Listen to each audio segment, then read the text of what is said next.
And it still echoed in my mind today. My grandpa dropped me off of the blind with his ATV and left. My dad was already in his position. My grandpa's not a soft grandpa, he expects you to know it and do it. Him being him, he just left me in the dark, expecting me to find my way up to the blind myself. So I began climbing up the ladder and began navigating with just my hands. I got into the blind and waited for the sun to peek out. 20 minutes passed and it was still dark out when I noticed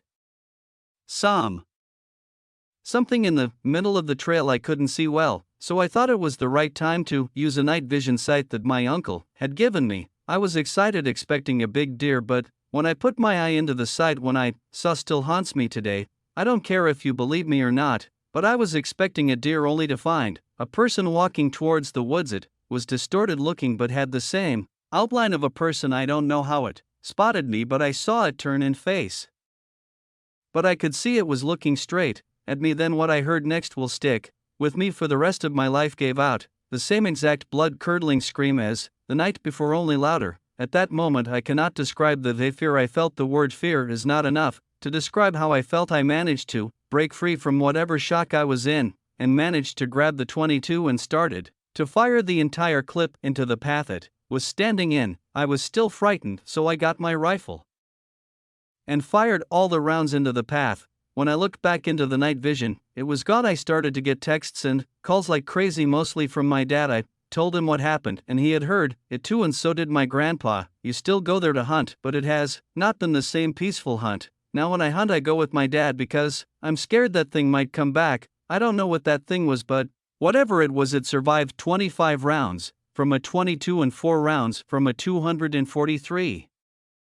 Skinwalker, or any kind of boogeyman in the woods. As a lineman for a small town in West Kentucky, I have seen crazy. Being a small muni, we all had to wear a lot of hats, including utility disconnects. Wasn't fun, but it was part of the job, and there was a lot of crazy, but never in the woods. My only real hobbies were hunting and fishing. Back then it was easy to find a really good place to hunt just by stopping and asking the landowner for permission. Most were eager to have the deer populate thinned out, as they were really destructive, eating young soybean crops. And this was coal country, and back in the 50s there was a lot of strip mining that left a lot of land unusable for building and farming. So much of it was open for hunting. It was October 1986, daylight savings time hadn't happened yet, and it was still daylight till just after 7 p.m. I left work at 4 and ran home to change into my camo. It was bow season in Kentucky, my favorite season. I was gonna hunt in an area that was special to me. It was in an area we'll call Ridge. This was a very remote area with broken farmland and wooded areas. After parking, I decided not to unload my three-wheeler and just walk the 3/4 of a mile to where I was going to hunt. I was using a summit climbing stand, so I had to carry my stand and my bow as well as my fanny pack with my knife and flashlight. I had to walk halfway around the cornfield. The corn had not been cut yet, so I stayed in the lane left by the farmers so that they could get their equipment to the upper end of the field. The field was rectangular, and the upper end was a much higher elevation on the bottom where it heads across a creek with shin-deep water to enter the field. At the top of the field, the right-hand corner, was where I was going to enter the woods. It was the highest point of the field. I had to pick my way through a thick blackberry thicket, but managed to find a game trail that led me through, and it finally opens into a hillside with large trees. After finding a tree suitable for my climbing stand, getting set up, and a little climb, I was ready to hunt. I love to watch nature. The deer hunting was just an excuse to be in the woods. As a lineman, I had no fear of climbing high, so I would get as high as I could. This time I was up around 20 feet before the canopy started blocking my view. It was around 5:30 when I was settled in my stand and had an arrow knocked. I regularly stated my permanent stands late as not to spook deer close by. I had added reflective tape along the trail to mark the way out. This made it easier to find my permanent stands at night, but this day I was in my climbing stand in an area I hadn't been in that night. I was about to start down when I heard something walking, so I waited. It sounded like a deer in the thicket, but I never really could get a look at it. It was 8 o'clock and close to a full moon that night, so for my high vantage point I could see pretty good in the woods, and I felt like I could still shoot up to 15 yards, but it was after shooting hours, so I started down. As I did, I could hear the loud crashing of a deer that must have spotted me moving, like a sloth down the tree on the ground. I quickly secured my stand and bow and looked in the direction of the way I came, and I turned on my flashlight. Now the woods look different at night in the dark and downright foreign when you turn on your flashlight. It's not bad in a mature wood with no undergrowth, but I was walking into a thicket. I walked along the edge of the thicket for a while trying to find the trail I came in on, but no luck. It was almost 9 o'clock now and I was ready to get out, so I just started picking my way through the thicket, keeping the moon on my right shoulder, and finally I came out into the field, about 25 yards from where I went in. As I stood there picking the thorns out of my hands and legs, thinking this adventure was over, I surveyed the lane around the field, and in the light of the pale moon I saw it now. When I walked in, I came up the left side of the field, around 200 yards to the end, turned right, and walked another 100 yards where I was. It was higher on the ground and I could see around the field where I came in. When I walked in there was nothing in the trail. I hadn't heard any equipment or ATVs, so I was shocked to see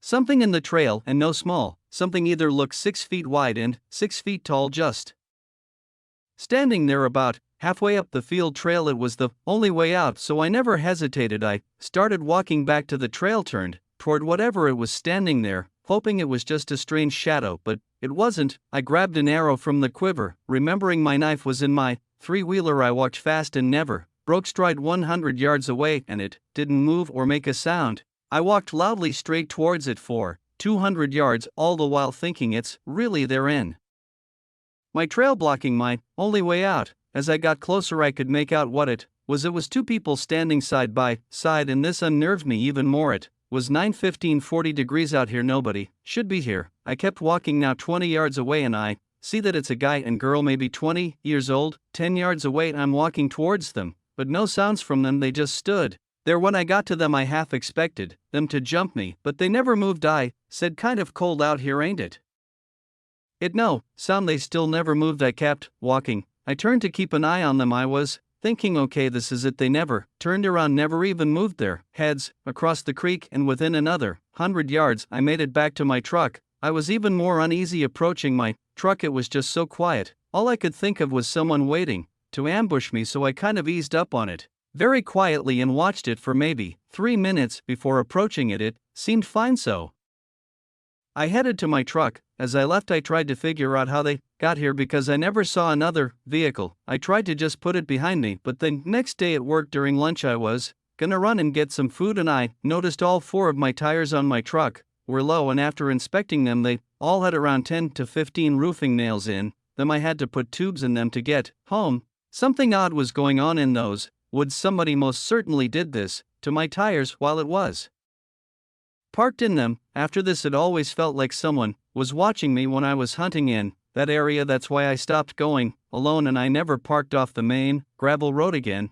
I never found out who those 2 young people were or who punctured my tires. Foreign hunting season, at least once a year I try to travel up to Maine and rent an Airbnb to go hunting. I never bought my own place because I can't really afford it just for a single trip every year, so doing a weekend rental makes more sense for me. Plus I'm not exactly an expert. I'm still trying to get more experience. Some years I'd go with my uncle, but in recent years he hasn't been in the best shape health-wise. He's not really up to it anymore, so I've been going alone more recently.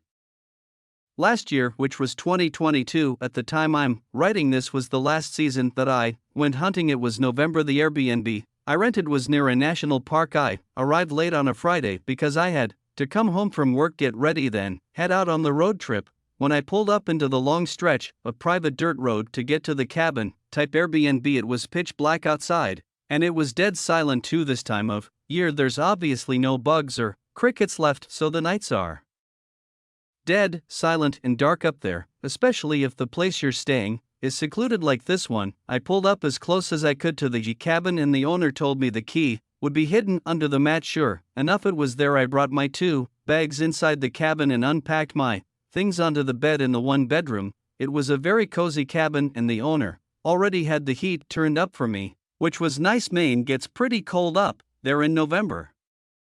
There was cable and Wi-Fi in this Airbnb, so I set an alarm to get an early start at dawn, which in my opinion is the best time to find deer or even moose if You're lucky. The next morning I was up as soon as my alarm went off and I was out in the woods in less than half an hour. Since this was foreign territory to me, I posted up behind a blowdown. I found some knocked over trees. Usually this would now be a waiting game, but I heard a man's voice call from behind me. I had a mini heart attack and turned around to see some men with gray hair but who looked like he was only 50. He was approaching me slowly, he said, slowly in a very angry sounding voice. What the hell are you doing here? I responded, excuse me, he said, hunting is restricted here. I actually was unaware of this when I explained this to him. He said, I watched you right up here. You best leave the way you came this scared. Me, I said, what do you mean you watched me right up here? He told me he always sees people riding up to that cabin, always out of town folk who come up here for the wrong reasons. I apologized to him and told him I'd leave. I grabbed my things and started walking back the way I came, and when I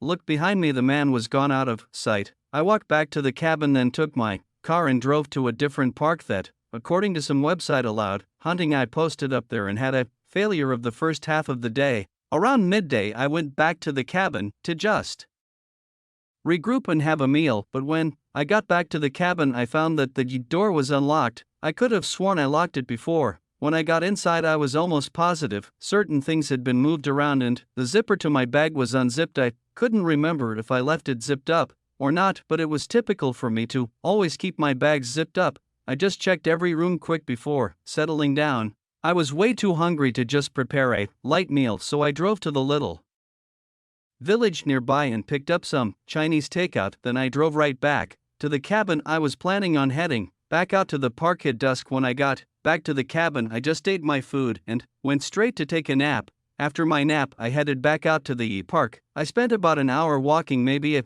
quarter mile, very slowly, and I wasn't finding anything. My uncle always told me you could find a deer or moose in 10 minutes or 10 days. It just depends on how many are present and being in the right place at the right time. Sadly, luck was not on my side this day, and so when it was starting to get dark, I packed up and started heading back to my truck. It was just a short drive back to the cabin. I cooked the pasta and meatballs I brought with me for dinner as I had the TV on in the background. Then I laid down on the little love seat couch as I ate and watched some old black and white movie. While sitting there I thought back to earlier, how the door was unlocked and things appeared to have been moved, only I didn't notice anything missing. I wondered if it was just in my head or not. Long after this I brushed my teeth and shifted to the bedroom where I began to watch another movie, and there, planning on falling asleep to it. I was starting to drift into that half-sleep state where what was going on in the movie was actually starting to blend into this half-awake dream I was kind of having. So I heard the distinct sound of a door clicking open that snapped me out of my half-sleep. I groggily looked up and noticed the closet door in the room was now cracked open. This immediately woke me up completely. Now the door being unlocked and belongings potentially being moved did not seem like a coincidence. I waited a moment and got out of bed, went to my hunting pack and grabbed my CZ75. I went back to the bedroom, turned on the light and pointed my gun at the closet door. I yelled, "Come out now or I'll shoot." A big part of me still didn't believe there could actually be a person in there, and I thought that I was just being overly cautious. But when the door actually pushed open I was in pure shock. That older man from earlier in the day stepped out and his unhappy looking face switched to a gross smile, missing a front tooth. He said, "You got me." I said, "Don't move," as I went to grab my cell phone and call 911. Thank God I had service here. The sheriff's department was on their way and I let them know I was armed and had the intruder at gunpoint. It was an excruciatingly long wait before the sheriff's deputies arrived. During that time the man was telling me how he's sick of people like me having no respect for the parks up here. I had no idea what he meant, but I wasn't entertaining him. I kept telling him to shut up. When deputies got there it was an obvious arrest for breaking and entering and possibly robbery, though I don't think he ever actually stole anything from me. The man claimed the door was simply unlocked, though I don't know if that was true or if he had somehow picked a lock or even climbed through a window. The Airbnb host said that there were no other hidden keys and that I definitely left the door unlocked. He seemed more concerned about whether anything of his was stolen and putting blame on me as opposed to asking me if I was okay and apologizing for the experience. He said he had no idea who the man could have been. Even after getting his name I still don't think I left the door unlocked, but thank God I was on a hunting trip and had my firearms with me to quickly neutralize the threat. I was 14 when the story took place. It was my first year hunting deer with my family, to be specific, my father, my cousin, and myself. To paint a picture, my blind was 2 miles south of my father's, with his stand being 9 miles southwest to my camp. We drove a four-wheeler about 100 yards away from his stand, which left me with a while to walk before I even got to mine. I live in northern Michigan, and during the winter it gets dark quickly, and early it was around 4 p.m. when I started to get cold and decided to close up my tent. I was hunting with a 243 rifle that had a pink camo cover on it with a strap around so I could hang it off my back, closed up my blind zippers, and put my garbage away in a bucket I had. As I was throwing away my trash, I heard a couple leaves crumble, so I immediately turned my head up to see if it was a deer. After about a minute I brushed it off as a squirrel or a bird. Disappointed, I closed my blind and headed to my father's. As I was taking my first steps out of my blind, I could see a fresh pathway brush through the leaves. It was a wide path, not from a small animal or even a deer. I immediately started thinking a bear or wolf, so I started speed walking to where my dad was. I started to panic as it started to get even darker and I was still roughly a mile away. I was just walking as I was stopped in my tracks by one of the most haunting and horrifying noises I'd ever heard. The best way to describe it was a bear / man that was being murdered. Sounded roughly 150 yards back. As I started to run with boots and thick hunting gear, was hard with 20 pounds on my back, but fear pushed me through and I didn't stop. Around 25 seconds later I was still running when I heard it again. This time it was louder and closer. At this point it was completely dark out, with the moon being the only source of light. I turned around with my headlight, and what I saw is still the most terrifying thing I've ever seen. Around 50 yards away I saw a black figure in the dark, illuminated by the moonlight behind it. It was around 10 feet tall and skinny. Without thinking twice I started running while trying to get my gun off my back. I didn't know where I was running, but I just ran. I ended up on a road that I recognized as Rabbit Road, the road that connects my camp with the entrance to the hunting area. I ran on the road until I got to my camp. By the time I got into sight of my cabin, I turned around again and saw it again, this time further away. It was still standing up, and I can only describe it as a tall, black, skinny figure. It had long arms and long legs. As I got on my cabin steps, I threw up from exhaustion and continued to vomit for about a minute. As I later then passed out, I woke up to the sound of my dad's four-wheeler turning into the cabin driveway. I started crying as I ran up to him. Hugging him, I quickly told him the story of what happened and how I ran back without stopping. He didn't believe me at first, but as we got settled inside, his face started to change as he saw the desperation in my eyes. I didn't sleep that night or for weeks after. People have told me it was most likely a bear, or I was just seeing things, but I know what I saw. I'm older now and I only hunt with someone with I also hunt with a bigger gun because it gives me reassurance that I could shoot something larger. As I'm writing this was the most scary experience of my life. It was a Friday evening and I was getting home from school. I was 13 years old and was really excited to go hunting. I love hunting, especially the ranch we go to in Alice, Texas. I've been going there since I was 4 and I have so many memories of the place. It was my grandpa, my dad, and I going there. Were going to be a few other people like the ranch owner's family. We were packed up and ready to go. It was deer season, my favorite season. Just the feeling of seeing a big deer right in front of your eyes is a wonderful feeling, and of course shooting it. People say that it's wrong to kill animals, but I disagree. If you're actually eating it. We got to the ranch and it was 10 p.m. so it was pretty dark out there. The ranch is 300 acres, I believe, and the campsite is an old little shack, probably the size of a normal bedroom. There is electricity there, but it's not a huge cabin where most hunters sleep in. However, there are little beds there. But one time my dad found a huge snake shed in one of the beds when I was little, so from then on, we sleep in a tent. The camp is surrounded by woods with a little field up ahead, probably a little less than the size of a football field. We use that field for dove hunting. Anyhow, we unloaded and chatted for a while around the campfire, telling jokes and whatnot. When we heard this scream, it was the most disturbing thing I'd ever heard. It sounded like a human hybrid or something. The scream sounded not too far away. All of us jumped from our seats and looked at each other. Every man there was freaked out. I could see it in their eyes. The ranch owner was the first one to say what the was, that he then told us and one of his family members to go check it out. He's a pretty old guy in his 70s, so that's why we went to go check it out. We took my grandpa's ATV and did a quick search around the perimeter only to find nothing. I was still traumatized. I was even scared to go in the blind by myself. As all hunters know, we have to wake up before dawn and get up into the blind to be unseen by the deer. I went to sleep in the tent with a gun right beside me. I woke up to the alarm and got ready. I was scared of being left alone in the dark, even though it was only an hour or two before dawn breaks. I was still petrified by the scream